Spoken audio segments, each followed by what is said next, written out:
नमस्कार, good morning. आज हम लोग फिर से उपस्थित हुए हैं अपने YouTube channel math with Prince sir के साथ। आप सभी विद्यार्थियों का हमारे इस चैनल पर हार्दिक स्वागत है। हम लोग फिर से मिले हैं अपने स्पीड टेस्ट से नंबर 9 का सॉल्यूशन के लिए। क्वेश्चन नंबर 100 यानी 1 से लेकर के 20 तक का सॉल्यूशन जो आज हम लोग देखेंगे। क्वेश्चन नंबर 1 से 20 तक का सॉल्यूशन हम लोग देखेंगे, ठीक है। तो चलिए हम लोग बिना कोई वक्त गवाए हम लोग सॉल्यूशन प्रारंभ करते हैं।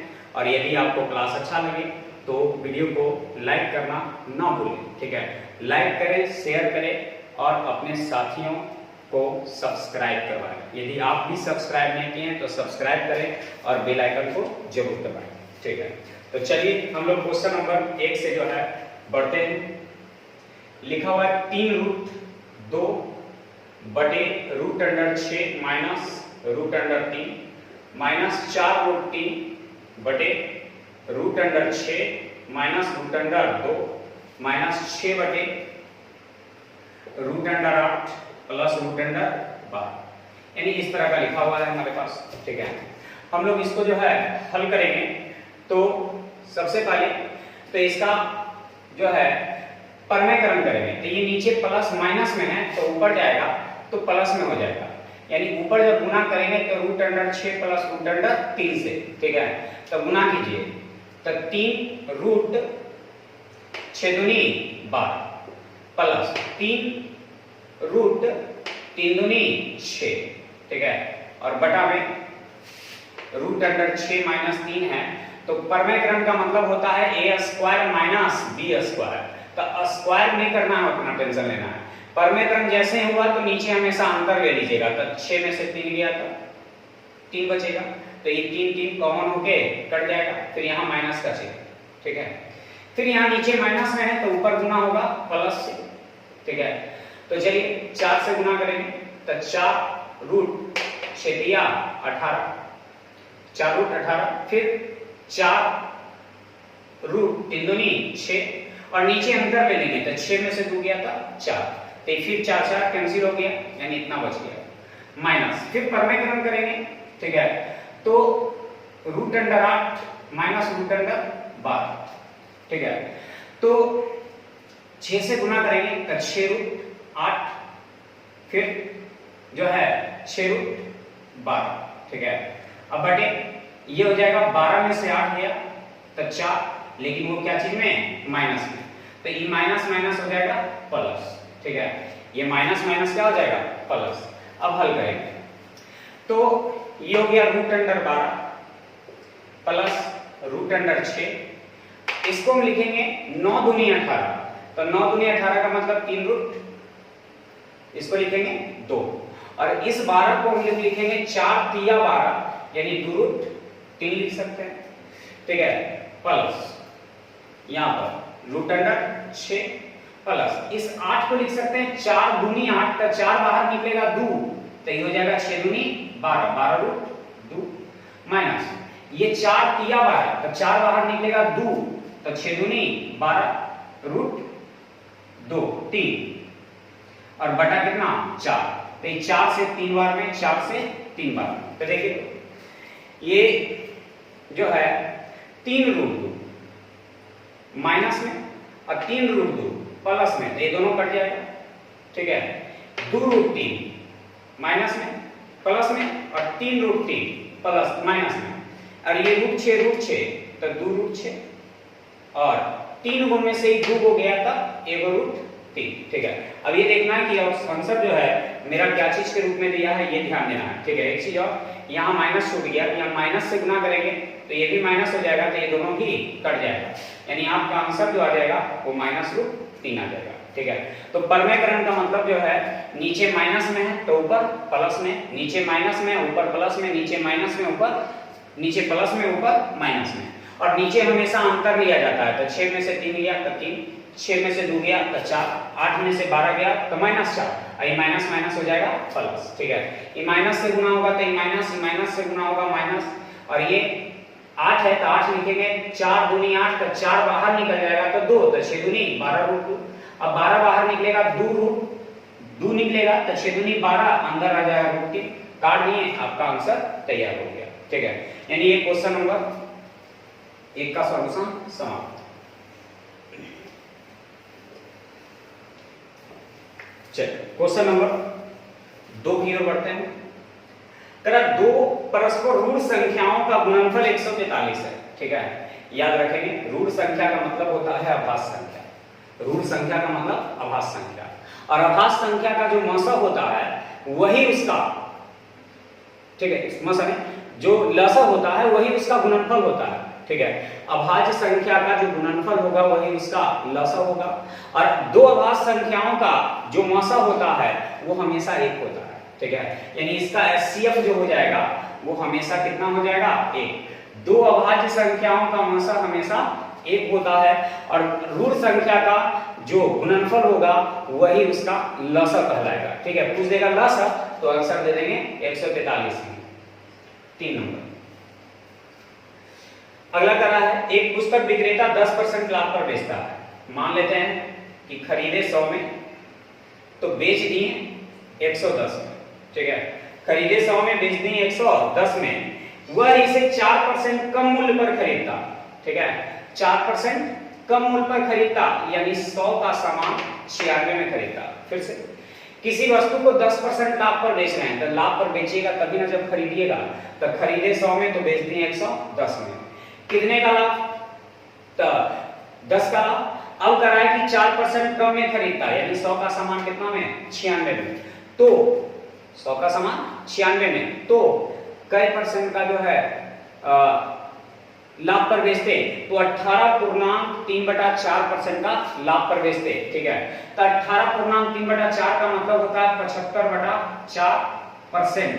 ठीक है, परसेंट नीचे डबल जीरो, 25 दिया 25 से 16 बार में, यानी 3/16% का लाभ लेते, तो इसका 3/16 यदि निकालिएगा तो कितना होगा जो। ठीक है, हल करेंगे, 16 6 96, 16 6 96, 6 बार में तो 6 दिया 18 लाभ लेंगे, तो 96 तो खरीदे थे, 18 लाभ लेंगे, यानी बेचेंगे कितना में, तो 8 6 14, 9 1 10, 10 1 11, यानी 114 में। ठीक है, 114 में, तो पहले से कितना ज्यादा में बेच रहे हैं, तो 4 ज्यादा में, तो यहाँ कितना ज्यादा में, 60 पैसा ज्यादा में, तो 60 पैसा की तुलना 4 से वस्तु का क्रय मूल्य के लिए कितना से, 100 से, यानी ये निकल जाएगा क्या चीज, सीपी। दशमलव नीचे डबल जीरो, 2 0 से 2 0, 4 से कई बार, 15 बार, यानी आपके इस प्रश्न का उत्तर जो हो गया कितना हो गया, 15 हो गया। ठीक है, चलिए हम लोग एक बार फिर से इस क्वेश्चन को जो है दोहराते हैं। ठीक है, माना किसी वस्तु को खरीदे 100 में, बेच दिए 110 में, 4% कम में खरीदते तो 100 का सामान 96 में, 4% कम में खरीदते तो 100 का सामान 96 में, तो मेरे पास करा है कि 18.3/4% का लाभ कमाते। ठीक है, 18.3/4% का लाभ कमाते, तब 75/4% के लिए नीचे डबल जीरो, यानी 3/16 का लाभ कमाते। तो 96 का 3/16 निकाले तो 18 निकला। ठीक है, 96 का 3/16, तो 16 6 96, यानी 6 दिया 18, तो 96 में खरीदे हैं, 18 का लाभ लेंगे तो बेचेंगे 114 में, तो पहले से कितना ज्यादा, तो 4 ज्यादा, यहाँ 60 पैसा ज्यादा, तो ज्यादा की तुलना ज्यादा से क्रय मूल्य निकालने के लिए 100 से, यानी आपके प्रश्न का आंसर आ गया। क्वेश्चन नंबर 4 की ओर हम लोग बढ़ेंगे।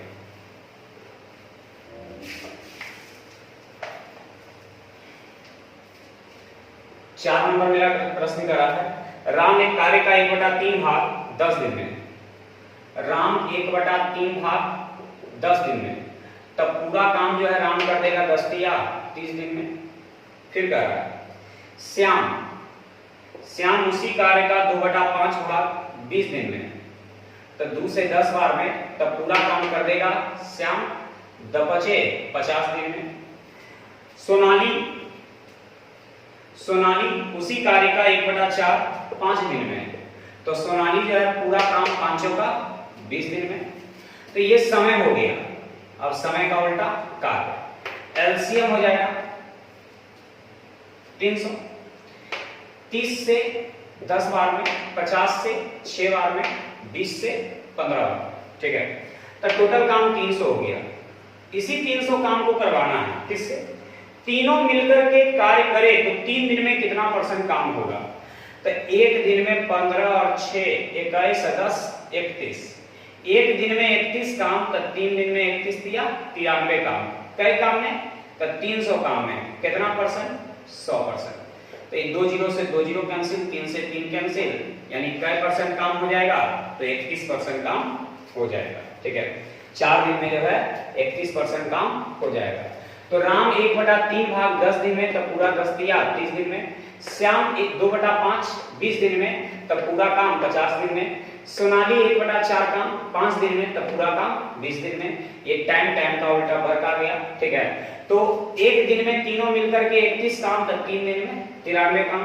कई काम में? तो 300 काम में कई %? 100%। अगला 6 नंबर, 6 नहीं 5 नंबर करा है। कोई राशि चक्रवृद्धि ब्याज पर 6 वर्षों में 2.5 गुनी हो जाती है। 6 वर्ष में 2.5 गुनी हो जाती है, ठीक है। तो 2.5 गुनी हो जाती है। तो करा है वही राशि 18 वर्ष में कितनी गुनी हो जाएगी? ठीक है, 2.5 गुनी हो जाती है, यानी 2.5। तो 18 वर्ष में, तो इसको 18 बनाएंगे तो 3 से गुना, तो इस पे पावर 3 चढ़ा देंगे, ठीक है। तो ये 25 का क्यू 15 625, या काट भी सकते हैं, ठीक है। दशमलव घटेगा नीचे 0, 5 से 5 बार में, 5 से 2 बार में, 5 के क्यू 125 होगा और 2 के क्यू 8 होगा, यानी आपका आंसर हो जाएगा 125/8। 6 नंबर में, यदि 2 लंबवृत्तीय शंकु के आयतन का अनुपात 1:4 है, शंकु के आयतन का अनुपात 1:4 है, ठीक है। तो इनके आधार का व्यास 4:5 है, तो इनकी ऊंचाई क्या होगा? तो आयतन होता है शंकु का 1/3 pi r square h, 1/3 pi r square h. इनके आयतन का अनुपात दिया है 1:4, तो हम उसको 4:1 से गुना कर देंगे, तो ये दोनों का आयतन आपस में बराबर हो जाएगा। अनुपात को उलट के गुना कर दीजिएगा तो दोनों आपस में बराबर हो जाएगा, यानी ए के आयतन को बी के साथ, बी के आयतन को ए के साथ गुना कर देंगे तो दोनों आपस में बराबर। 1/3 पाई पाई कट जाएगा, ये R1 हो गया, H1 हो गया, R2 हो गया, S2 हो गया। करा इनके आधार के व्यास का अनुपात, तो याद रखेंगे कि जो व्यास का अनुपात होता है वही त्रिज्या का अनुपात होता है। तो इन 4 के स्क्वायर 16 गुने H1 गुने 4, ये R है, 23 R का मान 5, 5 के स्क्वायर 25 गुने H2 गुने 1, तो H1 अनुपात H2 बराबर 25 अनुपात 16 चौका 64, 16 चौका 64, यानी आंसर हो जाएगा 25 अनुपात 64। चलिए क्वेश्चन नंबर 7 की ओर बढ़ते हैं। 7 नंबर ग्राफ है। एक सर्वेक्षण के अनुसार किसी शहर में 50% घरों में रेडियो है। मान लेते हैं ये ग्राफ रेडियो का, ठीक है। 75% घरों में टीवी है। मान लेते हैं ये ग्राफ टीवी का, ठीक है। 25% घरों में वीसीआर है। केवल 10% घरों में तीनों वस्तुएं हैं। प्रत्येक वीसीआर रखने वाला व्यक्ति टीवी भी रखता है, तो जो वीसीआर रखेगा वही ना टीवी रखेगा, ठीक है। यानी जो टीवी रख रहा है वही ना वीसीआर रखेगा। जो टीवी, जिस मान लिया टीवी है ये नहीं, वीसीआर रख के क्या करेगा? तो वीसीआर रहेगा, ठीक है। वीसीआर है तो उसके बाद जरूर टीवी होगा, यानी टीवी के अंदर आ जाएगा वीसीआर, ठीक है। जरूरी नहीं है कि हर एक टीवी रखने वाला वीसीआर रखे, लेकिन हाँ सभी वीसीआर रखने वाला टीवी रखना होगा, तो वीसीआर जो है आपको अंदर हो जाएगा, ठीक है। करा 10% घरों में तीनों है, तो ये 10% ये होगा जो करा है। 25% घरों में वीसीआर है, तो 10 हो गया, तो ये बच गया 15। ये 25% घर में वीसीआर हो गया। करा है प्रत्येक वीसीआर रखने वाला व्यक्ति टीवी भी रखता है, ये भी हो गया। केवल 15% व्यक्तियों के पास रेडियो और टीवी दोनों है। रेडियो और टीवी दोनों होना चाहिए 15% के पास, ठीक है। करा है कि यदि 25% घरों में केवल रेडियो हो तो केवल रेडियो 25 होना चाहिए। तो ये केवल रेडियो वाला ग्राफ आ गया इतना, ठीक है। तो ये 25, 15, 40, 10, 50, यानी ये पूरा रेडियो लिख भी रहा था कि 50 होना चाहिए, पूरा रेडियो 50 होना चाहिए, तो 50 तो हो गया। करा है शुरू में लिखा था 75% घरों में टीवी होना चाहिए, तब 15 और 10 25, 25 और 15 40, तो 40 हो गया, तो बच गया कितना 35। 35% घरों में केवल टीवी है, ठीक है। तो कितने परसेंट घरों में केवल टीवी है, तो आंसर हो गया क्या परसेंट, 35%, यानी 35% घरों में जो है केवल टीवी है।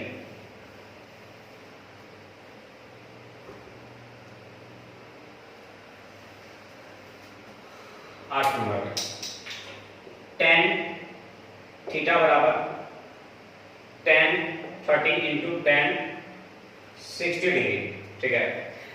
तो tan 30 का मान होता है 1/√3 और tan 60 का मान √3, ये कट जाएगा, तो tan थीटा बराबर 1। तो ये बताइए tan कितने का मान होगा, तो थीटा बराबर 45 डिग्री, ठीक है। लेकिन हमसे पूछा 2 थीटा, तो 2 थीटा यानी 45 गुने 2 यानी 45 गुनी 90, यानी आपके इस प्रश्न का जो उत्तर हो जाएगा वो 90 डिग्री हो जाएगा। क्वेश्चन नंबर 9 नंबर करा है कि किसी मीनार की परछाई की लंबाई, एक मीनार है, इसकी परछाई है, ये परछाई है, इस परछाई की लंबाई मीनार की ऊंचाई से √3 गुना है, यानी मीनार की ऊंचाई 1 है तो परछाई √3 है। तो उन्नयन कोण क्या होगा, यानी थीटा क्या होगा, तो tan थीटा बराबर होता है थीटा के सामने लंब, तो ये आधार, ठीक है।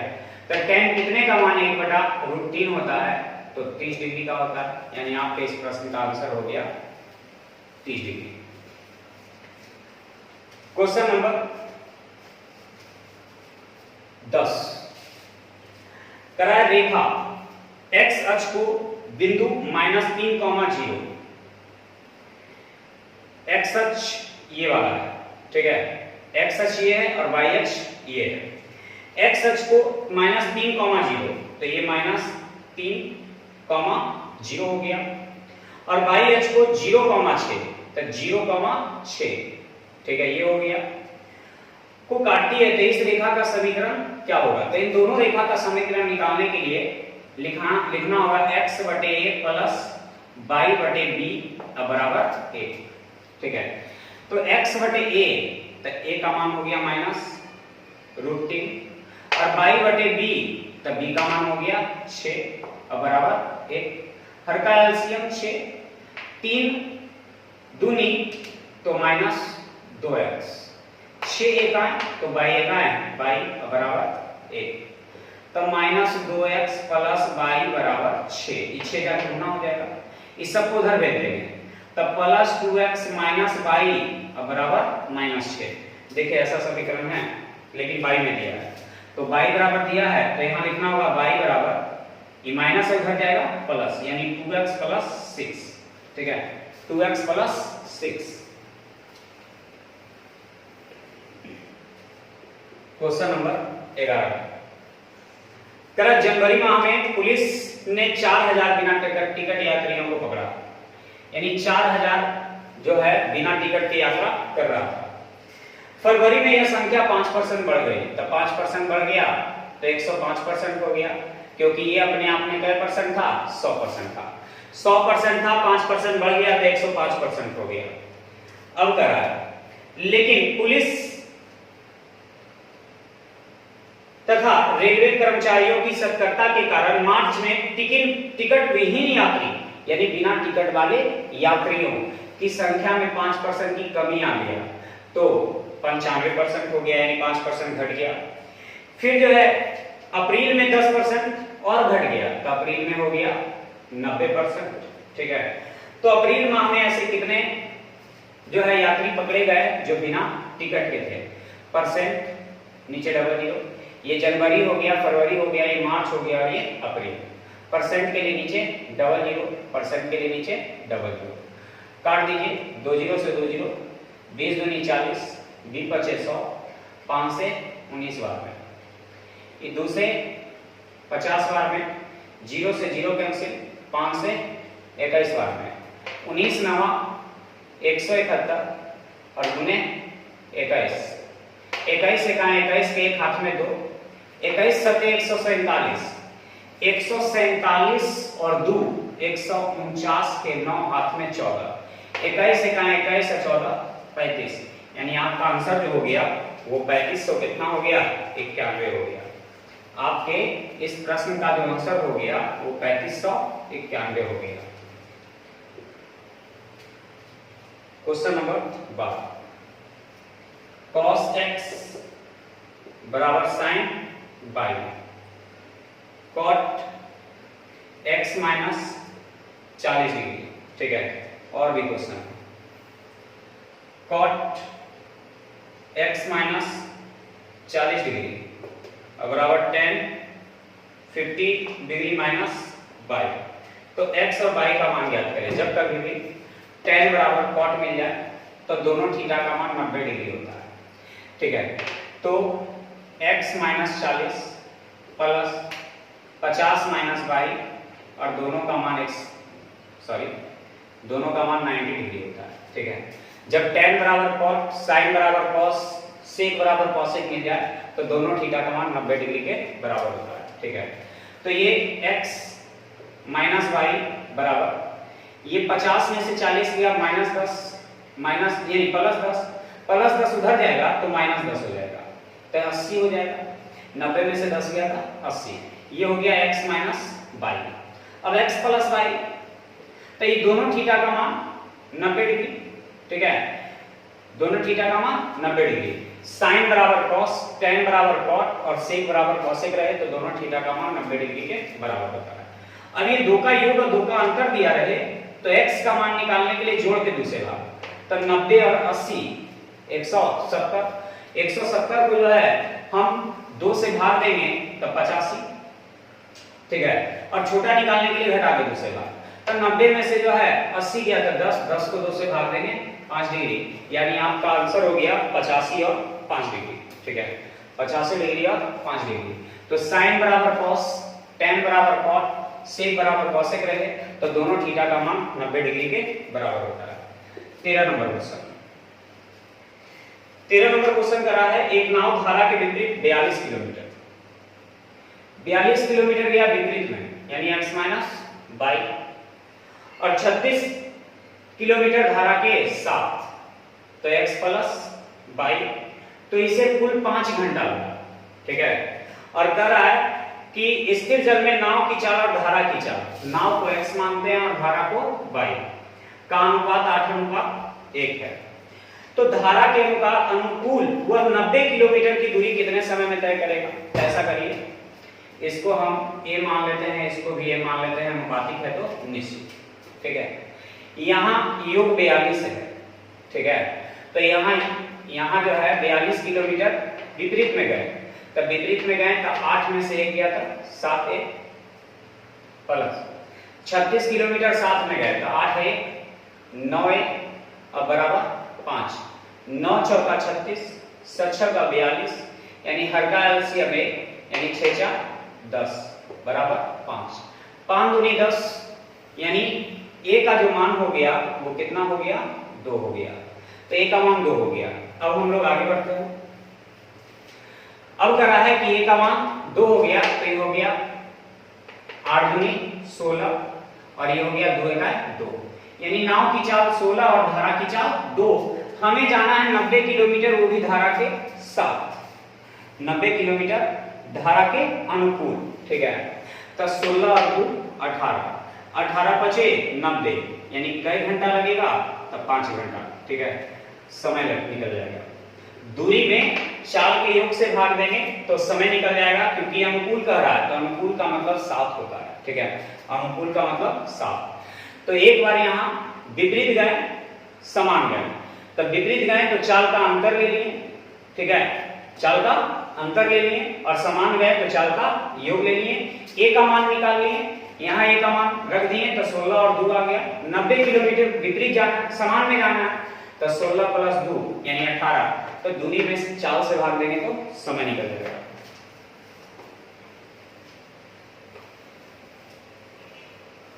चलिए क्वेश्चन नंबर 14 नंबर करा है, एक समचतुर्भुज में जो है विपरीत करा है, आसन्न भुजाएं एक बराबर नहीं होती है।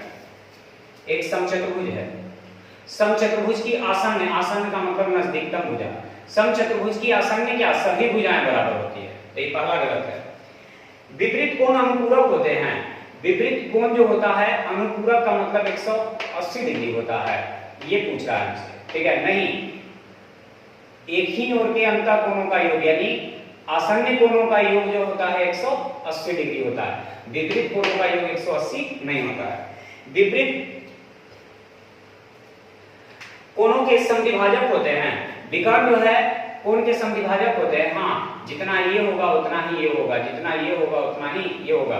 विपरीत कोण समद्विभाजक विकर्ण होता है। क्रमागत कोण बराबर होते हैं, क्या ये लगातार जो कोण होता है बराबर होता है? नहीं, ये दोनों अलग अलग होता है, दोनों का योग 180 डिग्री होता है, ठीक है। चलिए क्वेश्चन नंबर 16 प्रश्न करा है कि sec square 17 minus 1 by tan square 73 minus sine 17 degree into sec 73 degree, ठीक है। सेक स्क्वायर 17 माइनस, इसको लिखेंगे 1 बाई 10 है तो cot square 73 minus sine 17 into sec है तो 90 माइनस थीटा करेंगे तो कॉस, ठीक है, सॉरी 90 माइनस थीटा तो कॉसेक,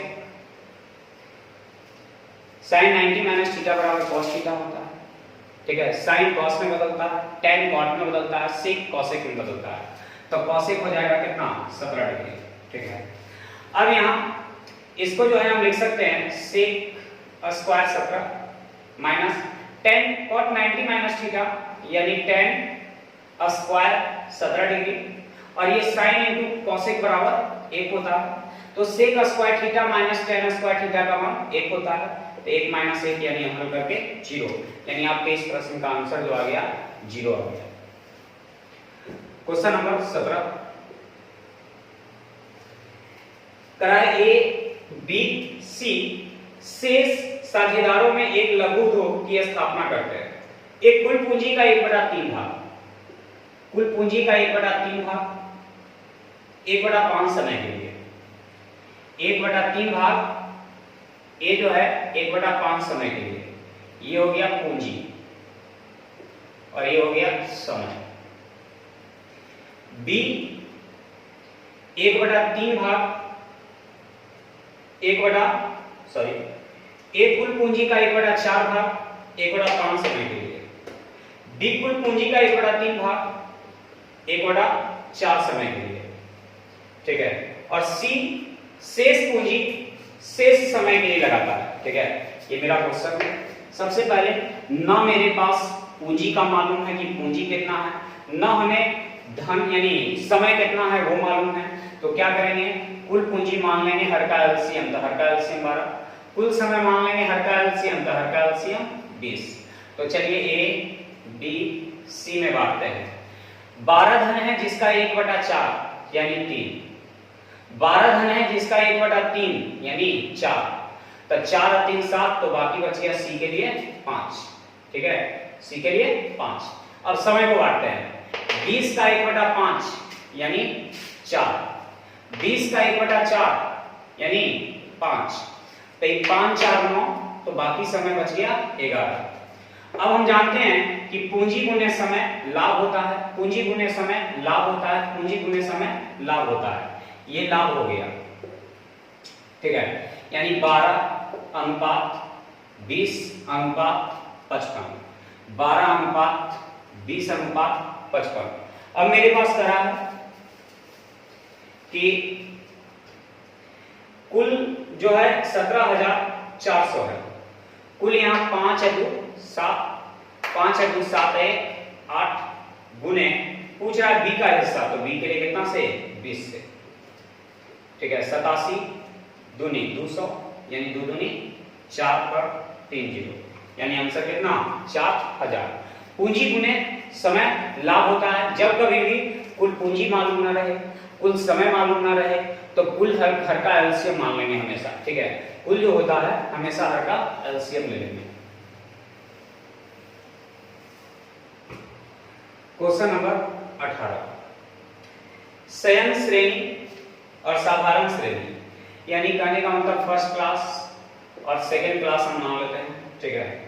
किराए का अनुपात जो है 4:1 का है किराया, और यहाँ यात्रा करने वाले यात्रियों की संख्या जो है वो 3:25 में है। यात्रा करने वाले यात्रियों की किराया जो है 3:25 में। यदि कुल किराया संग्रह 3,70,000 हुआ हो, तो वातानुकूलित शयन श्रेणी के यात्रियों ने कितने किराए का भुगतान किया, ठीक है। कुल मान लेंगे 3 एकान 3 तो 4 दिया 12, 25 एकान 25, ठीक है। मेरे पास कुल जो है 37,000 है, तो 25 और 12 37 है।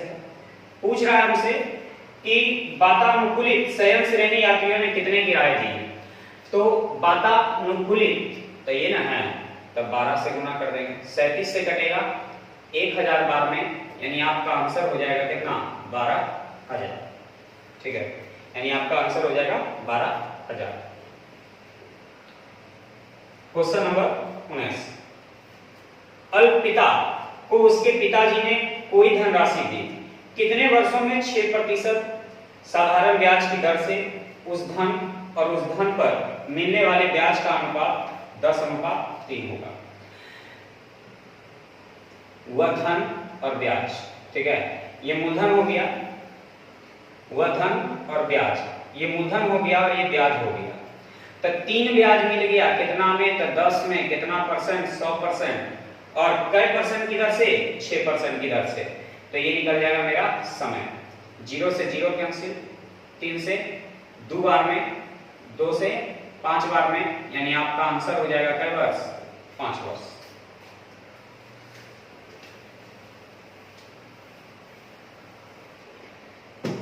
क्वेश्चन नंबर 20, 6 सेंटीमीटर त्रिज्या वाले अर्धवृत्त में बनाए जा सकने वाले सबसे बड़े त्रिभुज का क्षेत्रफल क्या होगा।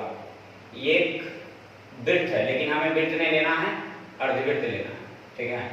तो अर्धवृत्त में जो त्रिभुज बनेगा वो समकोण त्रिभुज बनेगा, ठीक है। और इसका क्षेत्रफल ज्ञात करना है, तो समकोण त्रिभुज का आधार जो हो जाएगा वो उसके व्यास के बराबर हो जाएगा, तो 6 6 12, और इसकी जो ऊंचाई हो जाएगा वो इसकी त्रिज्या हो जाएगा, यानी 6। तो समकोण त्रिभुज का क्षेत्रफल 1/2 गुने आधार गुने ऊंचाई, तो 2 से 6 बार में, यानी आपका आंसर हो जाएगा 6 6 36। ये आपका क्लियर हो गया, ठीक है। यानी अस्तिक टेस्ट सॉल्यूशन 9 का 1 से लेकर के 20 तक, यानी पार्ट ए आपका समाप्त हो गया। फिर हम लोग मिलेंगे आपके अपने YouTube चैनल पर मैथ विद प्रिंस सर के साथ, यानी क्वेश्चन नंबर 21 से लेकर के क्वेश्चन नंबर 40 तक का सॉल्यूशन लेकर के फिर जो है हम अगली क्लास में आपके साथ उपस्थित होंगे। तब तक के लिए बाय बाय, टेक केयर, ठीक है।